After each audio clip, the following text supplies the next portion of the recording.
You're watching WRKM Channel 22, number one in the region. The following WRKM broadcast for mature audiences only. That means if you got kids, send them out the room or keep them in there. Maybe it's time to learn some harsh truths about life. Tonight it's all about harsh truths. What happens when you take a submarine down to the Titanic? You die. What happens when you're the son of a president and you commit crimes? You get off easy. What happens when you're a duchess and a duke and you have no more content to produce? You get laid off. What happens when two billionaires are bored? They get into a fight. It's Saturday night, I think. Friday? Who knows when this episode's coming out, but it's coming out. These are the talks we can't have when the sun is up.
Good evening.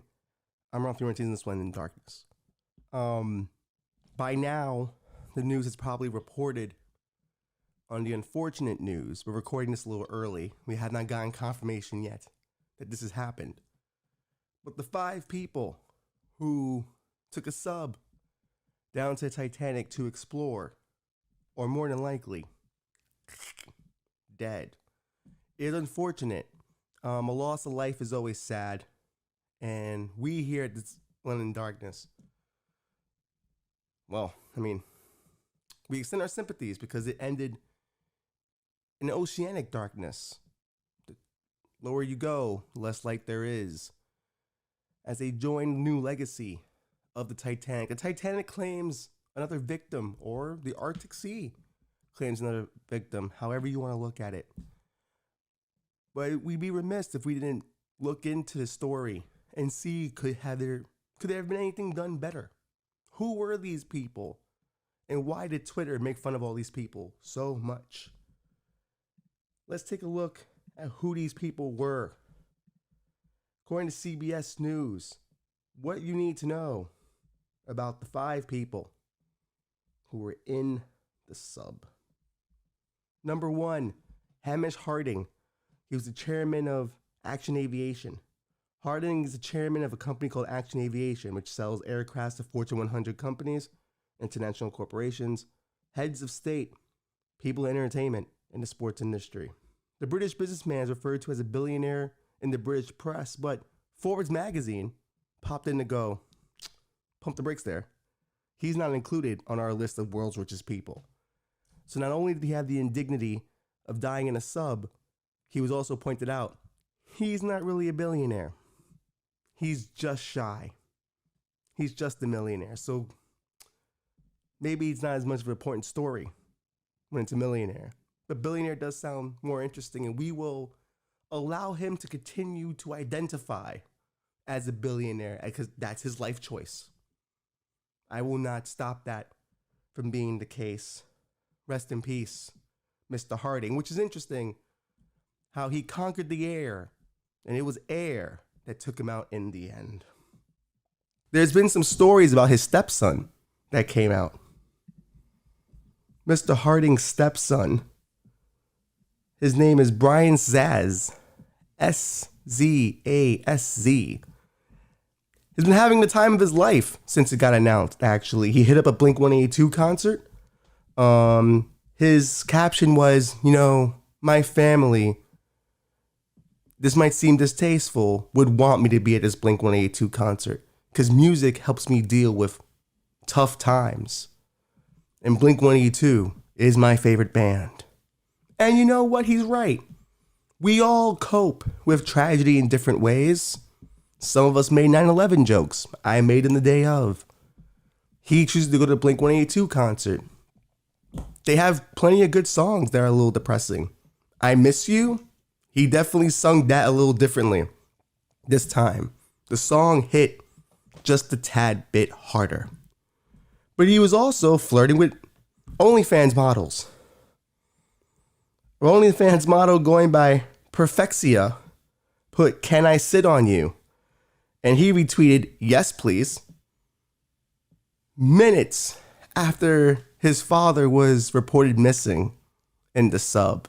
Because wouldn't his dad, not necessarily a billionaire, more of a millionaire, not want him to hit up OnlyFans models?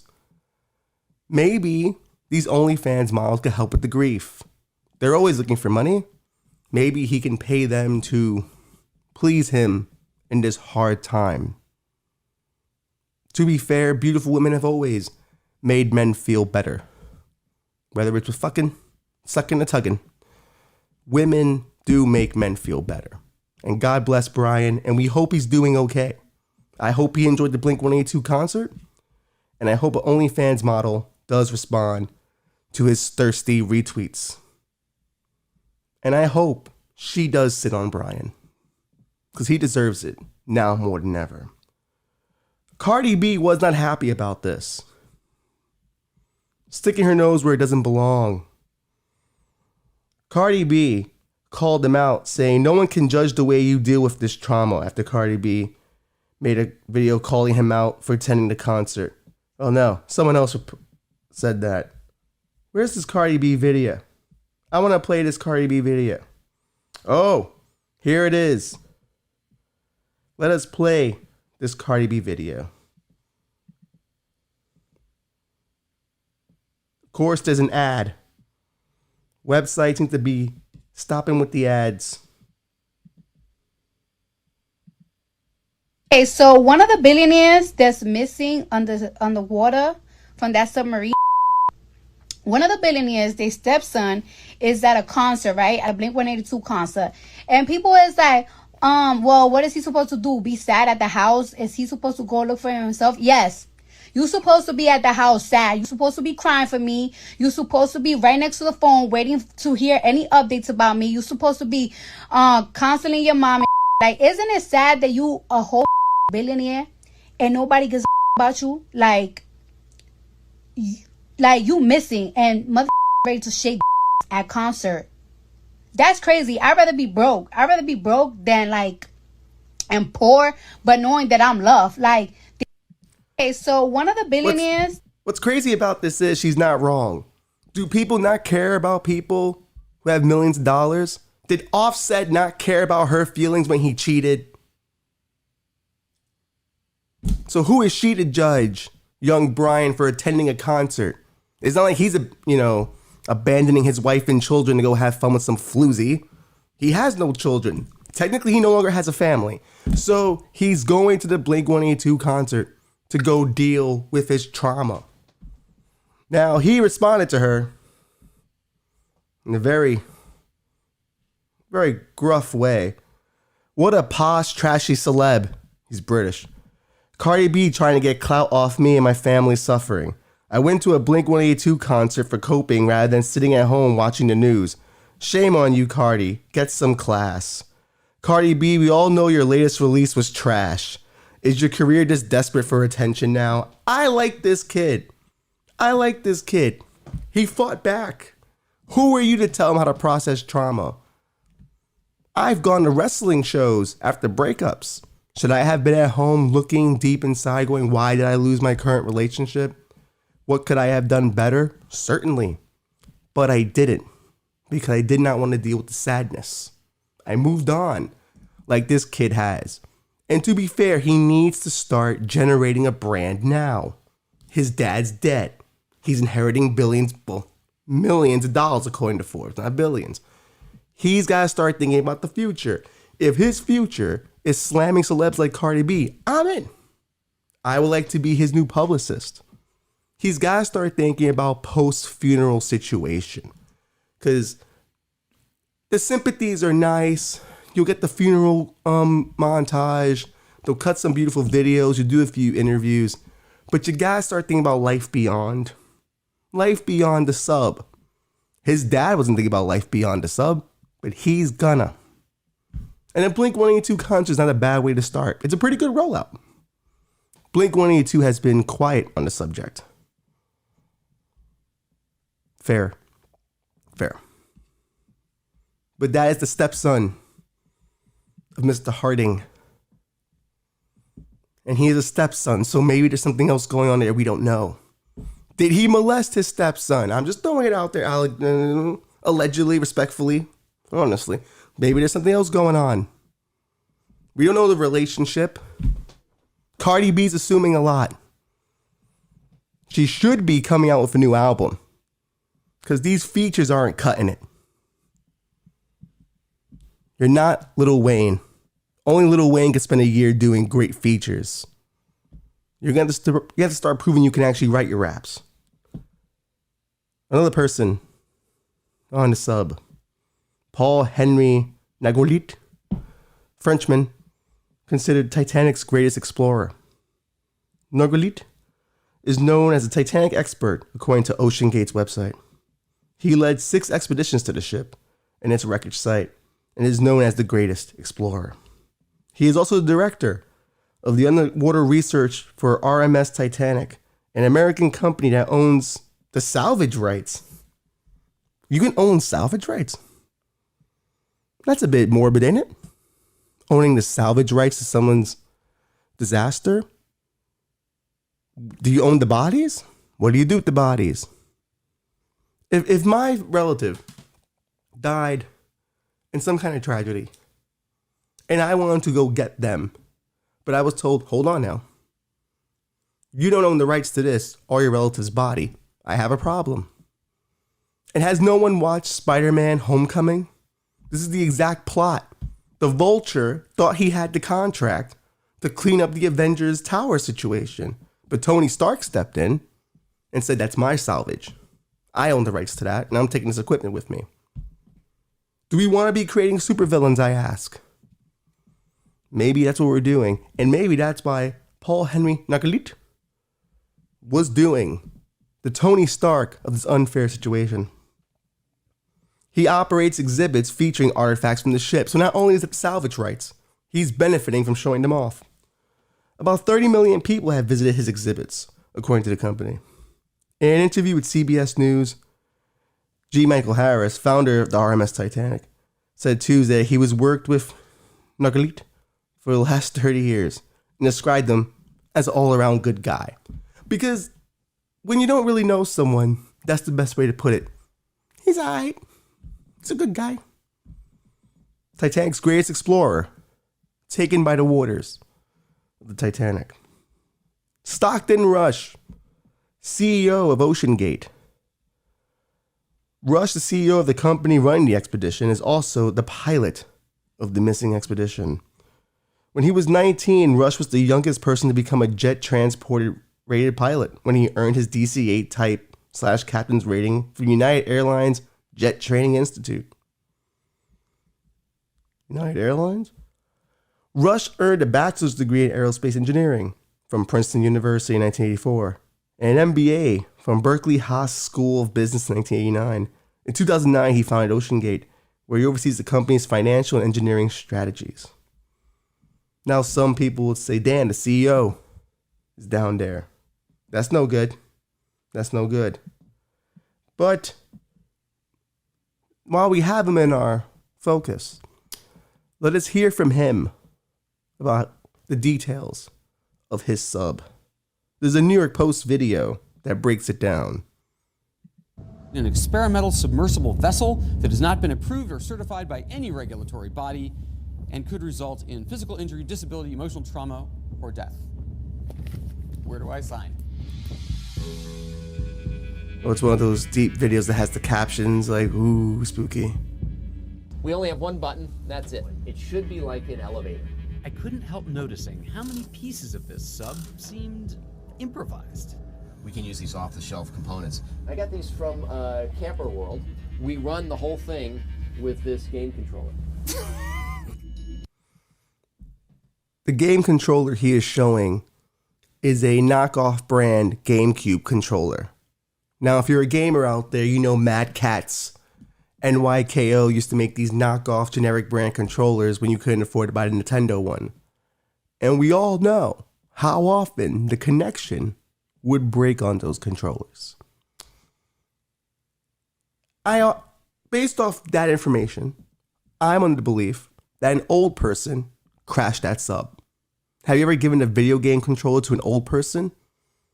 It's like they turn into an Alzheimer's mental deficient the second you give it to them. They don't know how to press buttons. They don't know where they are. Directions are meaningless to them. It's like they've seen a new sort of alien technology. They can understand a fucking TV remote, but you give them a video game controller, their brain falls apart. So it was definitely not the child that's on this ship that crashed it. Let us pull up some more clips of this man explaining how his ship works. It seems like this submersible has some elements of MacGyver-y jerry-rigness. I mean, you're putting construction pipes as ballast. I don't know if I'd use that description of it, but there's certain things that you want to be buttoned down. So the pressure vessel is not MacGyver at all, because that's where we work with Boeing and NASA and the University of Washington. Everything else can fail. Your thrusters can go, your lights can go, you're still going to be safe. I'm the king of the surface vessel! There's a limit. You know, at some point, safety just is pure waste.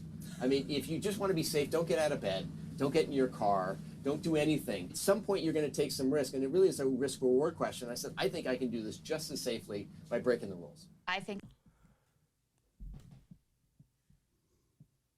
What a trailblazer. I can do this just as safely while breaking the rules. That's a CEO I want of my company. That sounds like a man with a sound business plan. Yes, let us use a video game controller to operate the sub. We can use a Game Shark or a Game Genie if we get in trouble. We can put in an infinite health code, maybe an infinite air code.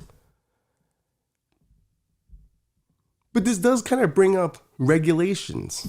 The idea that someone could operate outside the jurisdiction of all regulations of the nautical variety and just go, hey, I can make this happen.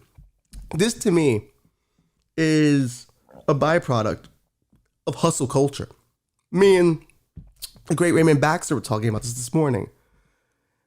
When you see a hustler or a grifter, they never respect the industry they're walking into.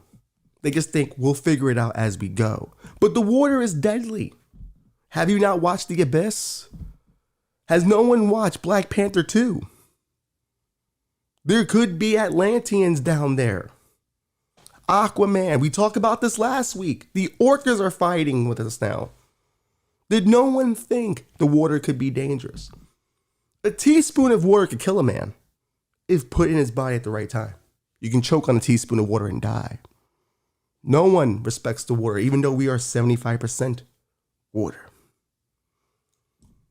And I do have to say, it's kind of funny to hear him say, I can break the rules and make a safe sub. How'd that turn out? God bless him.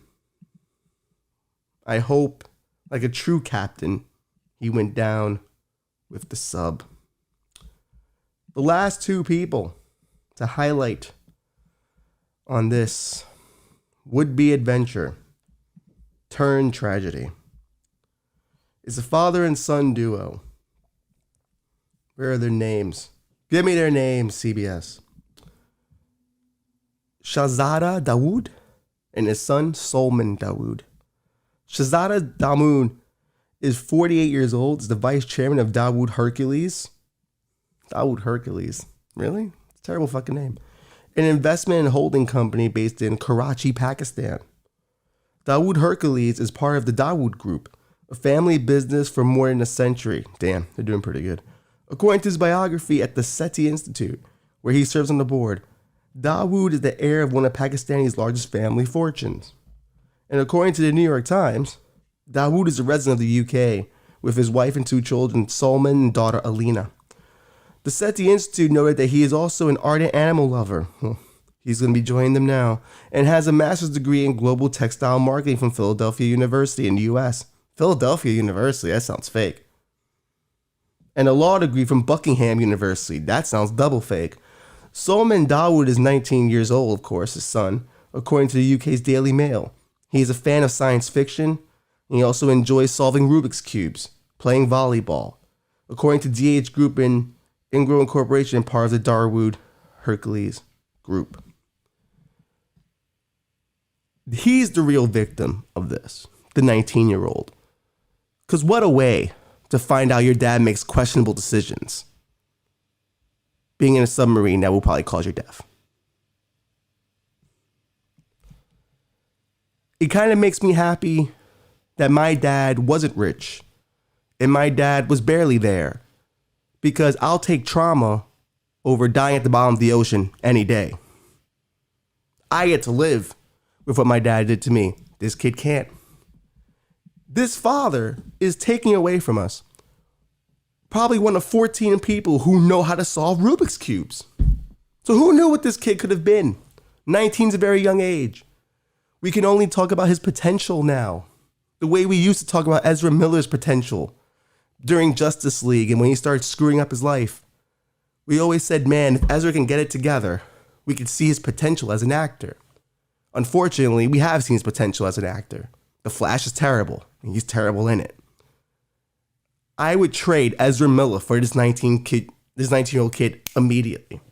If you told me today, if you gave me Flash powers that I could run back in time and trade this 19-year-old Pakistani kid that's up for this fucking Ezra Miller, I'd do it in a heartbeat. And I would switch them. I would put Ezra in the sub. People will be very confused. Why wouldn't you save everyone else? Because everyone else had a good life. They've had a good run. This 19-year-old could have been something. He was solving Rubik's Cubes, for Christ's sakes. And I wanted this kid to make it out. Because how great would it have been that every time his dad goes, you know, son, I don't think that's a good idea. His response could have been, you know what wasn't a good idea? Putting me in a fucking sub going to look at a Titanic when I didn't want to. Almost getting me killed. That wasn't a good idea, that was it. He could have had the greatest excuse to do anything. His dad couldn't tell him shit after that. Who knows what he could have gotten away with as a child? I would love to have that kind of excuse. To accuse my parents of almost killing me so they can let me do whatever I want. That's the tragedy here. This kid had the greatest life ever. But I guarantee you, had they given him the controllers for the sub, he would have Grand Theft Auto that shit. He's a kid playing video games. He knows the drill. You give him the controller, he's whipping that shit around. He's killing the orcas. Fuck me. He was the guy we needed to kill the orcas. But he's gone now because his dad makes questionable decisions. What a fuck. What a fuck. I want to start a GoFundMe for that kid, but I can't bring him back to life. But I can certainly start a charity in his name to teach kids how to operate subs with video game controllers to attack the orcas. We will fight the ocean on his behalf. The ocean has taken quite a few people from us now. It is time to fight back. And let's be honest. Does anyone think this kid wanted to go to the Titanic? That sounds like a real dad trip kind of thing. Son, we're on vacation. Let's go see the Titanic. Oh, the Titanic again with this shit? I don't care, old man. It's a fucking old boat. I want to hang around and scroll on Instagram. Jerk off to Instagram thoughts. I don't want to go fucking look at the Titanic. And of course, his dad gave him you need to go outside. All right, you can't just be on your phone all day. You got to go out there and experience life. Well, he experienced life. The end of it. Thanks a lot, Dad. Could have been at home laying in my room playing video games and jacking off to Instagram thoughts. Now I'm dead. Maybe we should let the kids stay inside. It's dangerous out there. It's dangerous out there.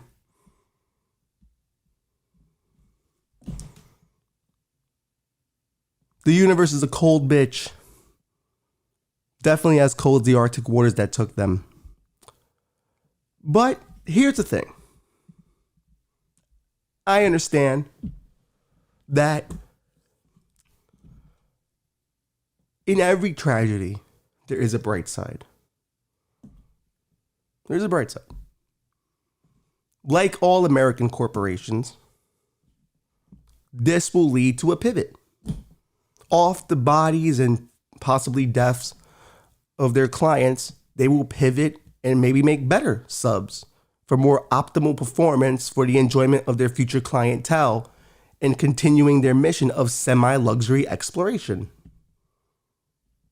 Amazon built its entire corporation on the bodies of people and people who piss in cups and people who die of exhaustion. This is part of the economy. This is part of capitalism. Now, I don't think this had to happen. It shouldn't have happened. In fact, many of his former employees said it shouldn't have happened. They were warning him for years that this sub was not safe. He sued them to keep him quiet. But they were getting in the way of his dream. He was innovating. Off this, someone will come and do it better. Many jokes were made on Twitter, some good ones. But some other people had some different reactions on Twitter. I want to pull this one up. Because, you know, my favorite thing about conservatives is they will find a way to fit in woke politics in just about anything. Let's pull this up. Joey Manorino, who is a political strategist and fundraiser, Italian-American, bachelor's in communication, master's in international marketing. His pronouns are, I'm not kidding, shut up.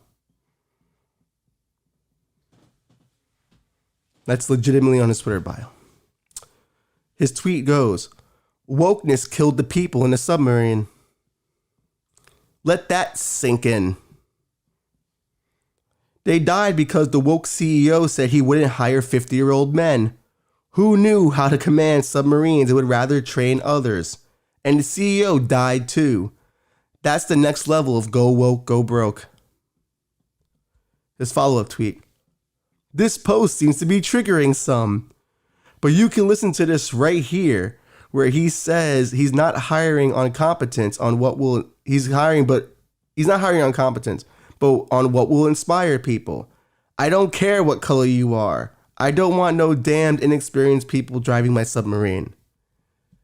And the clip he's talking about is the CEO saying, you know, people aren't inspired by 50-year-old men, white men.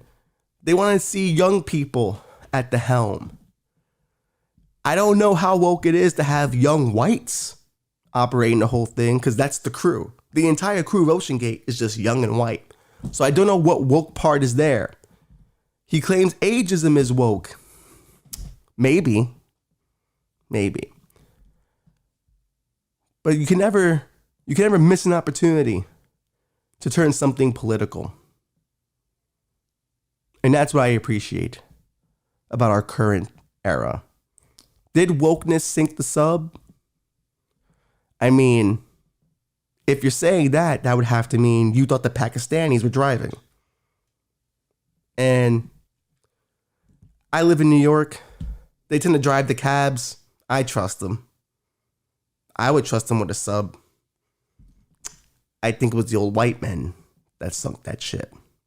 But this is a perfect time to invest in Ocean Gate, because the stock is really low now. They'll take anybody at this point. Major tragedy. Time to buy the company, buy the assets, buy the licensing. If you are someone who knows better, this is your time to get in on the ground floor. Buy a dead company, literally, rebuild it back to life. This is now the time. I would like to buy OceanGate, but I do not have the funding and I can't swim. So I wouldn't be the best owner. But we will remember these people for all the good jokes that they provided, for all the deep contemplative thoughts on morality, mortality that we had to think about during this tragic time. But the only person I will mourn is the 19-year-old kid who probably never got to have sex. He probably didn't even get to get some primo box. No primo box for him. No snow bunnies. No African queens. No feisty Latinas. No hot Asians. No. He never got to experience any of that. Because his dad made questionable decisions. It made him go outside. I guess moral of the story is don't take your kids anywhere. Keep them at home. Nothing bad can happen at home, we think. I just find it hard to believe that people are still going to look at the Titanic. Just watch the movie. I watched the movie a few times. It's fucking annoying, but it's good. Kate Winslet shows boob in it. That kid probably had more of a chance of seeing boob while watching Titanic than going underwater to see the Titanic. And if you look at the sub, the window's this big. What are you even looking at? James Cameron made 4 documentaries on it. What was the point? Oh, we have some breaking news, actually. That's some breaking news. Oh, shit. Okay. It appears they have found some debris in the area of where the sub was last seen, which would mean that if there was a, how do I word this? If the hull was compromised, they were crushed to death instantly. So they didn't have to wait out the oxygen running out. They died instantly. And to be fair, that's probably a better death than having to wait to die. Because surely, if I was that 19-year-old kid, I would have murdered my father right before I went. Because I could have been doing a lot more. He was one of 14 kids who knew how to solve Rubik's Cubes. He probably would have invented a great AI system or something. And we will not have him. Thanks to his clearly risk-taking, questionable decisions, moronic father. But that other guy's stepson, bright side, we got a new character in the play of paparazzi and popular media. You know, a possible investor for OceanGate could be Hunter Biden. He seems to be making questionable decisions all the time. But recently, the DOJ has made a deal with the homie. Key things to know about the federal tax charges against Hunter Biden and his plea deal, according to CNN, which mainstream media, as Kritzel and Sager would say, can't be trusted. Let's start with the firearms investigation. Prosecutors had examined a 2018 incident in which a firearm owned by Hunter Biden ended up tossed by his then girlfriend into a dumpster in Wilmington. A person briefed on the matter said Hunter Biden described in media interviews in 2021 that was due to drugs, which raised the possibility he broke the federal law when he bought the firearm, which prohibits firearm purchases to anyone who uses or is addicted to illegal drugs. CNN previously reported that federal prosecutors were weighing possible charges connected to the making of false statements and related to gun purchase. Then there was the missed IRS deadlines. Hunter Biden is pleading guilty to 2 misdemeanor accounts of willfully failing to pay federal taxes. Didn't they give Trump that shit before? Apparently. According to the newly unsealed charging documents, he was reportedly warned about his tax obligations according to the emails, but his attorney told CNN in July 2022 that those years were difficult times for Hunter Biden, given struggles with drugs and alcohol addiction. Clark has said that his client has now fully paid his IRS tax debts. Meanwhile, the Republican-controlled House has been scrutinizing Hunter Biden's financial dealings and exploring the Justice Department's handling of the investigation, as well as any involvement of the other Biden family members. So what's in the plea agreement? The DOJ has agreed to recommend a sentence of probation for 2 counts of failing to pay taxes in a timely manner for the years 2017-2018. According to sources, Hunter Biden owed at least $100,000 in federal taxes in 2017 and at least $100,000 in 2018, but did not pay what was due to the Internal Revenue Service by the deadline. The judge will have the final say on his sentence. But of course, this kind of brings up an interesting situation. Yes, did Trump have the documents? Yes, has Trump broken some federal laws? He's being held accountable. People want to put him in jail. Hunter Biden, in fucking theory here, has done 2 crimes that will land any other normal person in jail. I know people who had an illegal firearm and did 1.5 years in federal prison. They had 2, so they did 3 years. Why is it that he gets to make the plea deal? He's the president's son. They probably did the same thing with Donald Trump Jr. if he was caught in a situation while his dad was president. Now, here's the thing. I am not going to make excuses for Hunter Biden. I think he should do some jail time because that's a fair thing to ask when a man breaks a federal law. But one thing I think I've come to understand about Hunter Biden is that, granted, while using his addiction as an excuse is unfair to the everyday American who also has addictions, but they are held to a different caliber, I think rich kids and kids in power have something going on that we quite don't understand sometimes. And I kind of thought about this when I watched Euphoria for the first time, because I wanted to figure out why was this show not connecting with me. And it was because those kids didn't feel like kids from normal economic backgrounds. They feel like rich kids going to a high school because that's rich kid problems, those kind of drugs and that kind of addiction, that kind of sexual problem. I went to an inner city school. We don't behave that way. We just, committed crimes and did other drugs like marijuana, but they were on full on hardcore pills and shit. But I feel like those kids, Hunter Biden type kids, are not really people.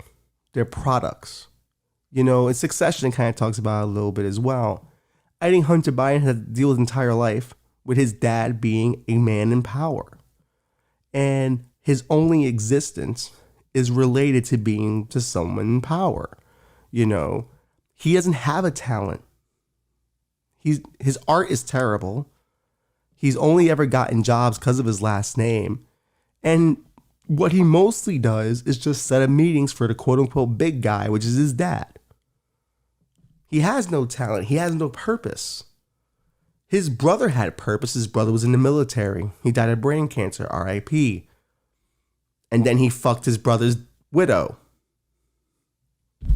There was a purpose. He was trying to make her feel better, keep things in the family line. But he had no purpose all this time. So of course you end up having a drug addiction because you just want to feel like you're doing something. And maybe it was a call for help all those years. Maybe, there is a way to kind of look at his situation and kind of feel a little empathy, a little sympathy. That, hey, like, as opposed to other people who are doing drugs for different reasons, I think when you're more in a impoverished, situation, you're doing it because your life is literally unbearable economically, emotionally, socially, because you're at a level where you're never going to be able to climb out of almost. It feels like you're in a deep, dark hole. But when you're a rich kid and everything is open to you and there are no rules and you're still a loser, you might as well have a drug addiction, to be honest with you, because it makes you interesting. Because if there's nothing interesting about you while you're being rich, you gotta do drugs to be interesting. He has no talent. None. But I would argue that during his addiction years and the wild stuff he was able to pull off, that's a talent. The Hunter Biden laptop had pictures with him with hookers and wild parties. Being able to pull that off on a regular basis and still be standing, that's a talent. Ask half of the rock stars in the 70s and 80s. Hell, ask Drake. Drake's banging broads left and right in different cities. And he's got to maintain. He's definitely popping Viagra. I think he's gotten to, because if you look at how old he is now, it's like, all right, there's no way you're convincing me you're keeping that up that way, dog. I have my suspicions. Like, there's only but so much fuckboy power you can have. Eventually it starts to drain out. And women are catching on. People are starting to find him more and more corny. I think it's hurting his ego. He's definitely popping the V pills. But Hunter Biden probably had to because he had numbed himself to death. And I get it. I understand it. When you have no talent, compared to Drake has talent. He can make music. He probably doesn't have to do half the shit Hunter Biden does. He does it because he can. Hunter has to do it because there's no other reason to have him around. Why would you invite Hunter Biden to a party? What is he going to say? What's he going to talk about? Nothing. It's about his dad the entire time because he has no legacy. He has no talent. So he should be an addict. And to be fair, I know he's recovering now, and that's cool. That's the second part of his arc. That makes him interesting. He's got a recovery angle. He can talk to people about that. Oh, I'm in recovery, you know. What's that like? Oh, you know, it's a little difficult and every day's a fight. And he can say inspirational things now. He finally found a gimmick. All his life he had no gimmick. He was a jobber. He was pin me, pay me, 1, 2, 3. He was whatever you wanted him to be. Hulk Hogan needed an opponent for the Garden. Throw Hunter Biden in there. Leg drop, pin, 1, 2, 3. Sting needs an opponent for Bash the Beach. Scorpion Deathlock, pin me, pay me, 1, 2, 3. He was a loser. And now he has something. He gets to be a guy who got off on some charges and is in recovery. He has a gimmick. And I'm happy for him. But he's not the only one searching for himself. Meghan and Harry are searching for themselves. They recently lost their Spotify deal because out of the 3 years in their Spotify deal, they only produced one podcast. And come to find out, Meghan wasn't even hosting the podcast. Her producers were doing the interviews and they would edit Meghan's voice in to make it seem like she was in the same room with these people. So this bitch couldn't even spend 1 hour doing a podcast. We do this all the time. For $20 million, you can't spend an hour of your day doing a podcast?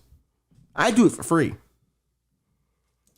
Whereas my fucking $20 million, I at least could generate content. What has she gone through? Nothing. She's got no trauma. I've got trauma. That's why I'm able to do this every week. When you're broke and you have nothing but things to say and things to think, she's got nothing going on. She's vapid. Harry's got nothing to say. Bill Simmons called him out on it. Well, let's play this Bill Simmons clip. Our business Sagar's going to play the program, Bill Simmons clip. We're constantly monitoring and very proud. Well, goddamn you, Sagar. Where's the goddamn Bill Simmons clip? Now you can see where we source some of our audio clips from. I make no apologies. I love breaking points. Spotify negotiation. The grifters. That's the podcast we should have launched with them. So that's the only audio that's being passed around. But Bill Simmons has been saying that he had a video call with Harry about possible podcast episodes. I can only imagine what that was like. So Harry, what would you like to talk about in your podcast? Well, the royal family was racist. Yeah, you talked about that in your book. What else you got? Well, my mom died in a car accident. Yeah, we know. What else you got? That's all he's got. They shot their wad. They ran out of content. There's nothing more to say. You had the Oprah interview. You had the books. You had the documentary. What more do you have? The gimmick's dried up, baby. No one wants to see that finisher anymore. No one likes those poses anymore. The gimmick's done. So what, the royal family's racist? Get the fuck over it. Are you surprised that inbred whites were racist? The fuck are we doing here? You know who's racist? Old black people. They're racist. The first time I ever heard the word gook was from an old black person. Old Latinos? Holy shit, are they fucking racist. I'm supposed to be surprised that the fucking king and queen of fucking colonial stan are fucking racist? They're running out of a gimmick so fucking bad that Harry's now trying to redo ones that worked for his mom. Like, they're trying to claim they had a paparazzi chase that lasted for 5 hours when the NYPD was like, well, there was no chase. It was very much controlled. They weren't chased at all. It's like, at least when your mom was trying to pull a gimmick, she died during the chase. You can't have the paparazzi chase and live. You can't switch that up. He's not even talented enough to do that. Harry's got nothing. Meghan's got nothing. It's how the content game works now. The Obamas got a deal. To do what? An Obama Bruce Springsteen podcast? Who the fuck wants to listen to that? What are they going to say? The beautiful thing about podcasts is you don't know what's going to happen. It's unpredictable.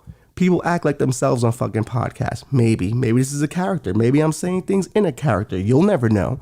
But what's Obama going to say on a podcast we haven't heard anywhere else?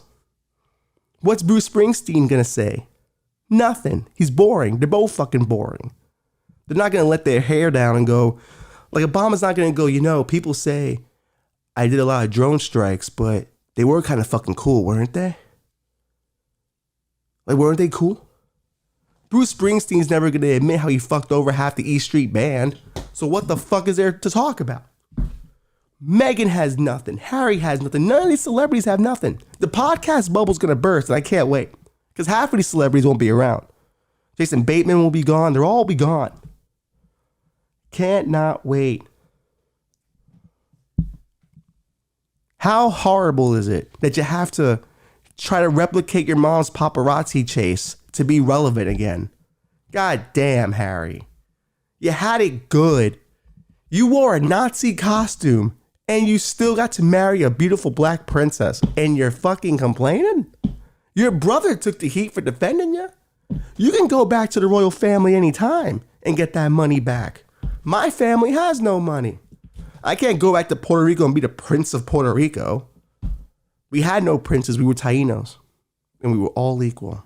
You think the Spaniards have a fucking castle for me over there? I hope. I will sell out to the Spaniards if they got a castle for me. Because that's all I want. I want to be half a royal family. But that's the thing about it. Some people just have to accept they have no gimmick. Hunter Biden knew he had no gimmick, so he got on drugs and made a gimmick. And now he's in recovery. Now he's interesting. Now he's got some crimes under his belt. Maybe, if Harry wants to be interesting, start snorting crack. Shoot some heroin. Get into a gunfight with LAPD on the side of the road or some shit. Do something interesting. You have produced one podcast in 3 years for 20 million, and they're not even gonna get the full 20 million. That's the crazy part. Bill Simmons has a point. Bill Simmons sold The Ringer for like $50 million, $60 million, and he still produces podcasts every day because there's a value in what that man does.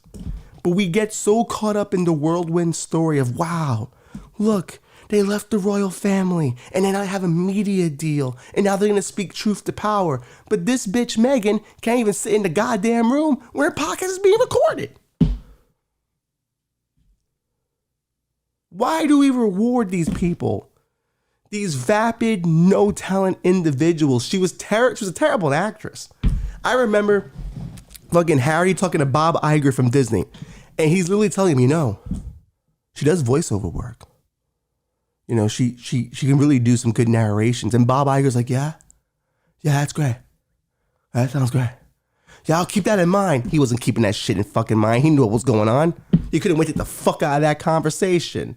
He wanted the quick picture with the prince and the half, black girl so he can seem like he's a progressive guy. And then he wanted to get the fuck out of that room. But Harry had to hold him up. She's got talent. You should consider her. No one has. Has anyone heard of her being casted in anything since she came back to LA? No. Because we all know what the grift was.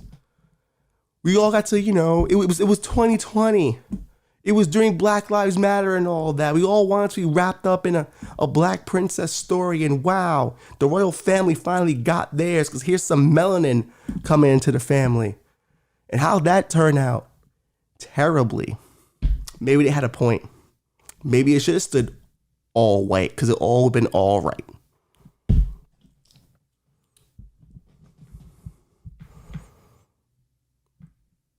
What do you want me to say?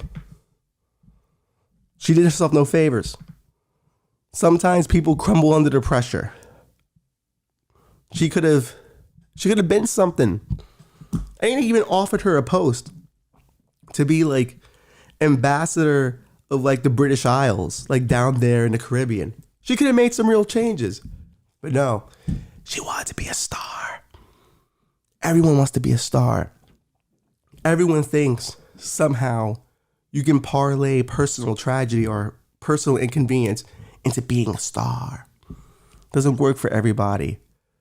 Does that work? The British royal family dared to ask the question, how brown do you think that kid's gonna be? Have you ever been around a black family? The second someone lighter than khaki walks into the room, they're going, how black is that kid gonna be? Would those two have a kid? They ask the same exact questions. I have a half black, half Puerto Rican brother. Best believe those questions were asked. There were some questions asked about how brown he was going to be. And we were all pleasantly surprised. Because he came out, started looking like this. And he got more. He got that sexy chocolate now. I'm kind of jealous. Kind of jealous a little bit. But if I went to the beach, I could be tanned. But I don't go outside. Because when you go outside, you die. Because sometimes you end up in a submarine you shouldn't be in. Because people tell you to go outside and have adventures, and then you die.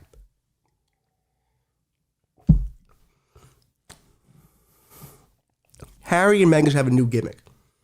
What that gimmick is, I don't know. Because they have no talent. But I offer my services to them, as I've always have. Let me figure out your gimmick for you. You clearly are insufferable people. Turn heel. You know what? That's what you should do. Turn heel. Go back to the royal family. After all that noise, Hulk Hogan heel turn on him and go back. And go, you know what? We made a mistake. America sucks. And we're going back to a much more classy nation. Like, I want to see Harry, like, go to Obama's, like, party or, like, an event and, like, drop him on the floor and leg drop him. Bam. And then, like, Meghan super kicks Michelle Obama. And they turn heel on America. By go! Meghan and Harry, they're turning on the Americans. It's like, yes. Because you guys gave us not a lot to work with. We're going back. We're going back to the British Isles, where we were something. Because as long as we're fighting the British monarchy, we matter. And we can't do that from a house in Beverly Hills, now can we? We got to do it over there. That's the move. Heel turn. And then Hunter Biden calls them out on it and goes, you have betrayed America's trust. And when I get out of jail finally for these federal charges that I'm doing for 6 months, I'm going to make my sole mission, bring them to justice. Republicans can get on board with that. Mainly because they hate black people, so they'll be going after the black princess.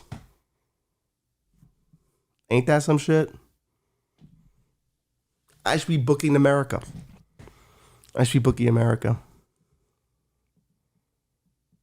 Speaking of booking, guess who wants to have a cage fight? Mark Zuckerberg and Elon Musk. Elon Musk challenged Mark Zuckerberg in a tweet to a cage fight. And Mark Zuckerberg, which I was surprised by, put that tweet on his story and put, "Send me the location." When a dude tells me, "Yo, where you at?" I didn't know Zuckerberg had that dog in him. I didn't know he had that dog in him, dog. Cause I saw the video of him being a Brazilian Jiu-Jitsu dude. Like, he's in tournaments and like winning them. That boy Zuck is not, he not playing around. I hit the like button on that, dog. I'm being real with you. I shared that shit. He gonna face smash him on some real shit. And this is the place where we're at. You know, like, our billionaires are so bored they have to fight each other now. There's nothing else going on. We're not a serious society. Raymond Baxter, our executive producer, said, "Ralph, when was the last time we were a serious society?" I went, "Well, remember that one time when cavemen started walking up straight? Things were deadly serious then." That's the last time. Ever since then, we've just been peak modernity. We haven't taken anything serious since then. And listen, I'm with it. We need our billionaires to fight, because if they fight, we can get one singular billionaire and we can outnumber him and flank him. That's the way I look at it. And people are saying, well, maybe Elon knows Krav Maga. I would say he knows Krav McDonald's. Have you seen his body? When I look at Elon Musk, I feel less insecure. So my money's on Zuckerberg, dog. He got that dog in him. When a guy says, "Send me the location," that means he want to scrap. And even if he don't want to scrap, it's going to scare Elon a little bit.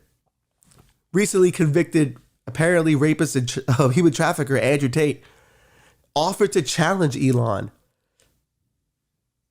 On this short notice, I don't think he's going to be able to pull it off. But this is a great booking maneuver.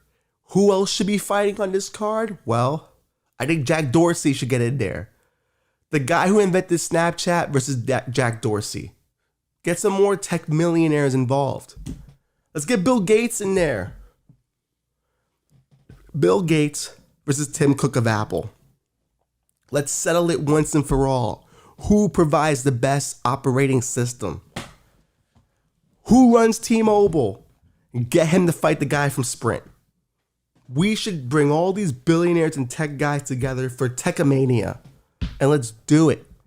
The war to settle the score. The battle of the billionaires. The last time we did that, Vince McMahon ended up bald thanks to Donald Trump. Donald Trump should be commentating this. I will commentate the battle of the billionaires with Donald Trump. We'll be the greatest commentary team of all time. Greatest commentary team of all time. What I like about Elon is that he's playing a mental game. And that Zuckerberg, he's ugly. Hate to say it. I walked in here and went, "Oh my God, he's so ugly." That's what I can't wait for. That kind of hard-hitting analysis. Bill Gates, really old. I walked in here and I was like, "Oh my God, he's so old. He's just so old." That's what I want to deal with. That's what I want to commentate with. Why not do it?